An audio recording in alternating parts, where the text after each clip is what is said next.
আমার বন্ধুগণ অফিসার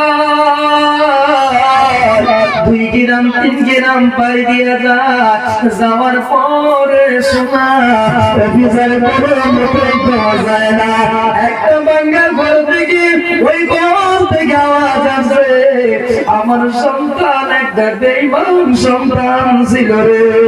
আমি মাকে হাজার মারলো, আমি মারতে পারছি না, চলতে পারছি না।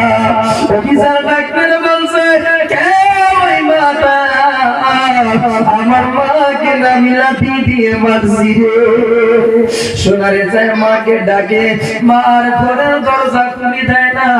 মা বলছে রে সোনা, তুমি যাবে আজকে, তুমি মা বলে ডাকো। আমি মা কোনো মতে আমি এই ঘরের দরজাটা খুলে দিব না। হাতে দেখা যায় পূর্ণিমার চাঁদের আলো, হাতে দেখা যায় দুধারি ছুরি।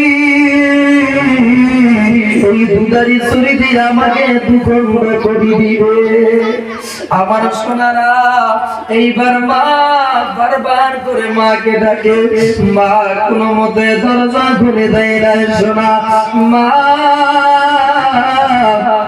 লাশ মুহূর্তে দেখে সোনার সার সন্তান জমিনের মধ্যে পড়ে মুখ দিয়ে গোলা জারি দিয়েছে।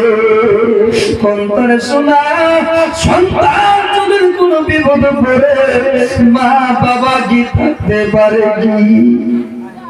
আবারে গত 3 মাস আগে আমি থানায় পড়ছিলাম রে সোনা।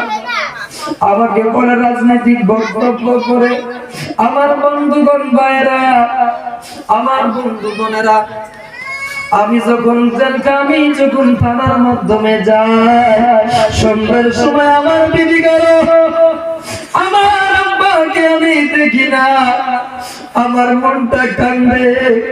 হায়রে আমার বাবাকে তো আমি দেখি না, কারণ আমার ঘরে কোনো সবসময় আমার মা কবরে চলে গেছে শোনা।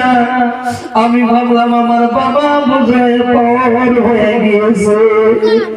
আমি জানলা দিয়া, ওই জানলা দিয়া আমি বসি দিয়ে দেখি আমার আব্বা বাইরে বসে বসে চোখের পানি মুছতেছে রে শোনা। মা ধরে সে সন্তানকে বুকের মধ্যে ধরে জাদুরে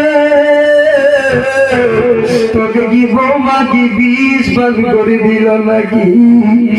এবার সন্তান কোন কথাই বলে না। অল্প সময় পরে সন্তানের জ্ঞান আসলো। সন্তান বলছে মা, ও মা, আলিমের মুখে শুনছি রে মা, তোমাকে আমি মেরেছি মা, বড় ভুল করেছি মা। তুমি যদি আমাকে মাফ না করো রে মা, আমি জীবনে ক্ষমা পাবো না। মার দুধারি ছুরি না, আমাকে তুমি এই দুধারি ছুরিটা দিয়া আমাকে তুমি জীবনের মতন কতল করে দাও। আরে শোনা মা,